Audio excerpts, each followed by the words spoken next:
नमस्कार मंडळी, सविताच home kitchen मध्ये तुमचे स्वागत आहे। आज आपण बनवणार आहोत मस्त अशी आळूची वडी। आता ही जी आळूची पानं आहेत ही माझ्या आईने गावावरून पाठवलेली आहेत। आमच्या आईच्या दारासमोर खूप अशी आळू आहेत, तर त्यातलीच ही पानं आहेत। आता ही आणल्यापासून जरा 2 दिवस फ्रीज मध्ये होती, त्याच्यामुळे ही थोडीशी सुकत चालली होती, मला वेळच नाही मिळाला बनवायला। पण आता मी हे त्याला बनवायला घेते याला। तर चला तर मग आपण आपल्या रेसिपीकडे वळूया। चला तर पहिले आपण आता आळू वडीसाठी आपल्याला जो मसाला लागणार आहे तो बनवून घेऊया। आता इथे मी गॅसवर एक तवा ठेवलाय, याच्यामध्ये आपल्याला मी इथे आता बघा वाटीभर असे लसूण सोलून घेतला। हा लसूण सुद्धा गावठी लसूण आहे। आता हा टाकायचा आहे आपल्याला। आता आपण हा लसूण टाकलेला आहे आणि आता ह्या बघा मी एवढ्या अशा मिरच्या घेतलेल्या आहेत। माझ्याकडे एक साधारण 10 ते 15 आळूची पानं आहेत, तर त्याच्यासाठी आपल्याला एवढ्या मिरच्या लागणार आहेत। आणि आता आपण याच्यामध्ये 2 चमचा जिरे सुद्धा टाकूया। आता हे सगळं जे आहे आपल्याला चांगलं भाजून घ्यायचं आहे।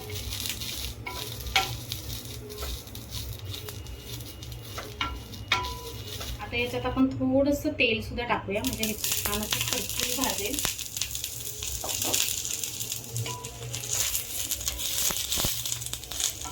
हे आपलं वाटणसाठी आपण हा जो मसाला करतोय हा चांगला व्यवस्थित भाजून घ्यायचा आहे, कारण की आपण नंतर याला परतण्याचं वगैरे काही काम होत नाही, कारण की हा भाजून आपल्याला वाटायचा आहे आणि नंतर आपल्या चण्याच्या पिठामध्ये टाकायचं आहे। त्यामुळे आपल्याला कच्चं लागू नये म्हणून आपण पहिल्यांदाच याला व्यवस्थित भाजून घ्यायचं आहे।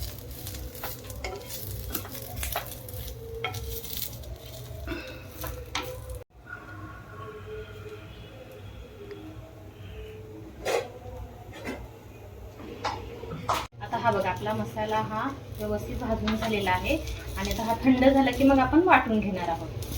आता आपण हा मसाला सगळा वाटून घेऊया।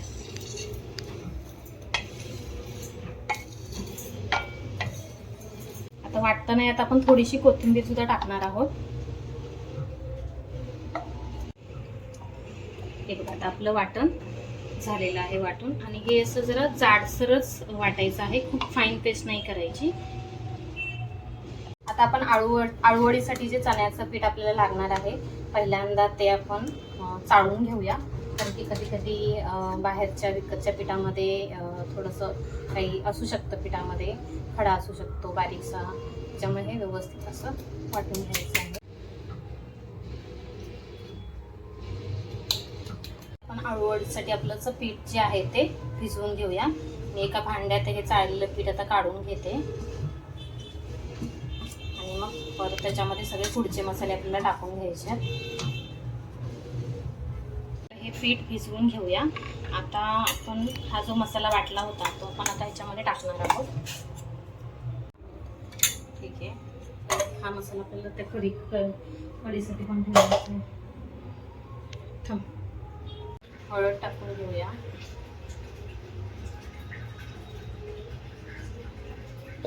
चमचे मीठ टाकणार आहोत। मसाले टाकून झालेले आहेत आणि आपण आता याला थोडं थोडं पाणी घालून असं मिक्स करून घेणार आहोत।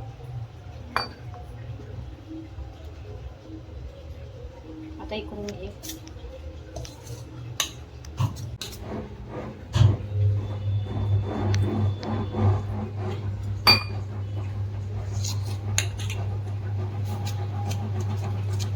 असं सगळं व्यवस्थित आपल्याला भिजवून घ्यायचं आहे। आधी स्टार्टिंगला आपल्याला आता हे सगळं थोडंसं आधी थोडं थोडं पाणी घालूनच भिजवायचं आहे, कारण की मग याच्या गाठी वगैरे आहेत त्या व्यवस्थित आपल्याला हे करायचे, मिक्स करायचं आहे। गाठी झाल्या नाहीत पाहिजेत, व्यवस्थित थोडं थोडं पाणी घालूनच करायचं। जास्त पाणी घातलं की काय होणार, याच्यात गाठी तयार होतील आणि आपल्याला ह्या गाठी मोडता येणार नाहीत। त्याच्यामुळे आपण थोडं पाणी घातलं की कसं ह्या गाठी आपल्या सगळ्या मोडता येतात आपल्याला। हे बघा, हे असं छान चमच्याने असं घालून ह्याला व्यवस्थित आपल्याला हे पीठ चांगलं आपल्याला भिजवून घ्यायचं आहे। हे अशी एवढी कन्सिस्टन्सी असली पाहिजे। हे बघा, हे असं खूप जास्त पातळ नसलं पाहिजे किंवा खूप घट्टही नसलं पाहिजे। हे असं पीठ पडतंय, हे अशी कन्सिस्टन्सी आपल्याला हवी आहे पिठाची। तर हे असं भिजवून घ्यायचं। मी परत एकदा चांगलं फिरवून घेते, ज्यामुळे अजून कुठे गाठी असतील तर त्या सुद्धा आपल्या व्यवस्थित. आता आपण आपली आळूवडी करायला घेतलेली आहे, पण त्याआधी मी काय केलं, एका टोपात पाणी गरम करायला ठेवलेलं आहे, त्याच्यावर चाळण ठेवली. चाळणीला व्यवस्थित आपण तेल लावून घ्यायचंय, जेणेकरून आपल्या आळूवडीचे जे रोल आहेत ते चिकटणार नाहीत एकमेकाला. आणि त्याच्यासाठी मी आधीच ही तयारी करून ठेवलेली आहे. आता तोपर्यंत आपण ह्या आपल्या आळूवड्या थापून घेऊया. हे बघा, आता असं थोडं थोडं पीठ टाकून आपल्याला हे पानांना व्यवस्थित असं लावून घ्यायचं आहे.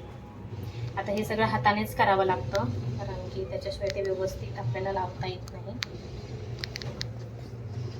असं पूर्ण असं पानाला लावून घ्यायचं आपलं.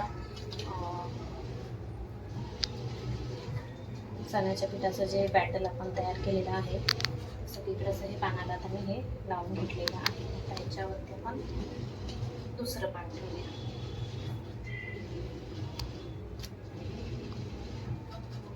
अशा प्रकारे आता आपण दुसरं पान ठेवलंय, त्याला सुद्धा आता आपण असं पीठ लावून घ्यायचं व्यवस्थित. अगदी हळूहळू हलक्या हाताने लावायचं. पानं लगेच फाटतात, त्याच्यामुळे अगदी हलक्या हाताने आपल्याला हे पीठ लावून घ्यायचं आहे.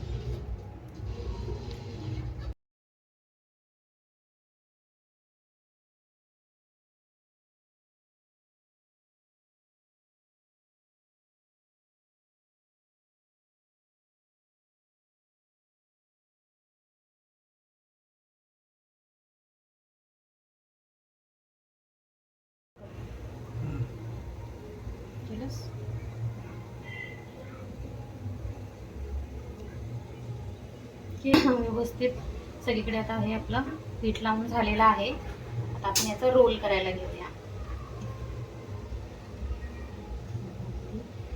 इतक्या हाताने आपण ह्याला हळू रोल करून घ्यायचंय.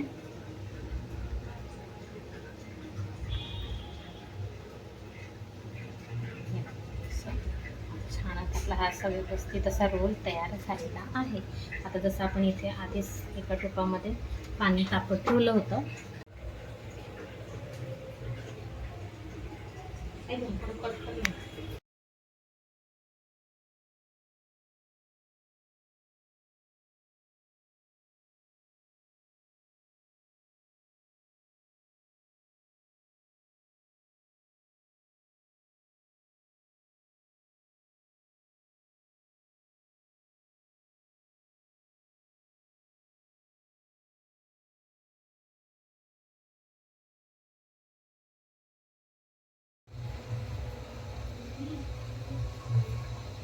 आता आपण आपल्या वड्या शिजल्यात का चेक करूया एकदा.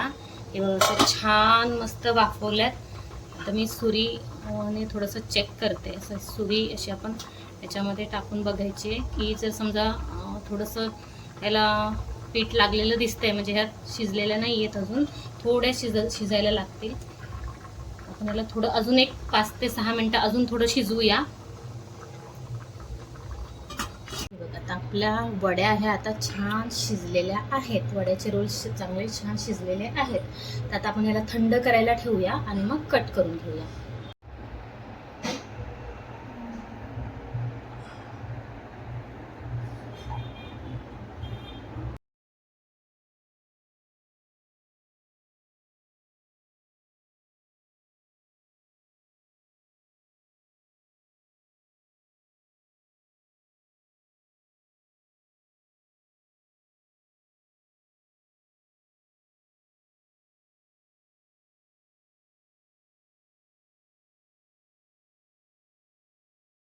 चला तर मग आपल्या ह्या सगळ्या वड्या कट करून झालेल्या आहेत. आता आपण याला फ्राय करून घेऊया.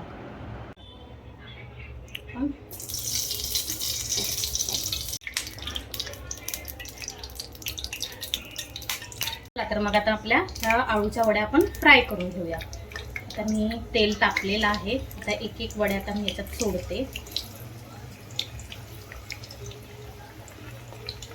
टमाटर थंडात जेवढ्या बसतील तेवढ्या मी याच्यात सोडणार आहे.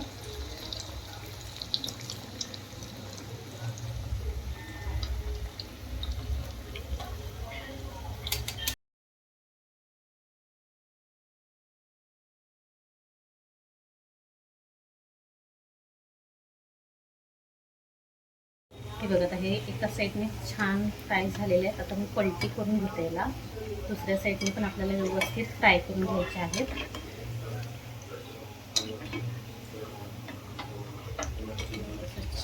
अशा आता ह्या फ्राय होत आहेत.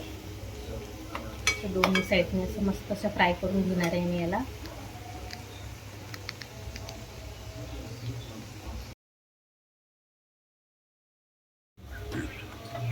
बघा आता आपल्या ह्या आळूवड्या अशा छान फ्राय झालेल्या आहेत. तर आता आपण काढून घेऊया यांना. मस्त अशा क्रिस्पी झाल्यात आणि काढून घेते.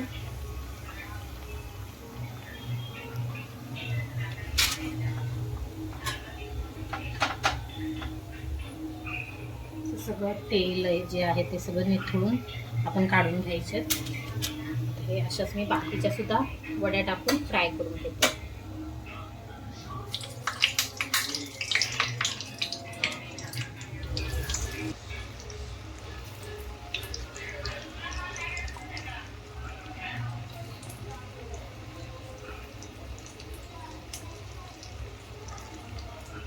बाकीच्या सगळ्या सुद्धा आपल्या वड्या फ्राय करून घेणार आहे.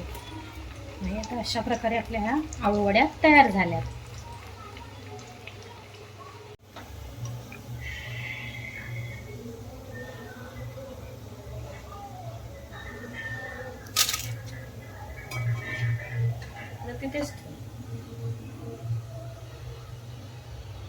हे बघा आता अशा आपण सगळ्या वड्या काढून घेतलेल्या आहेत.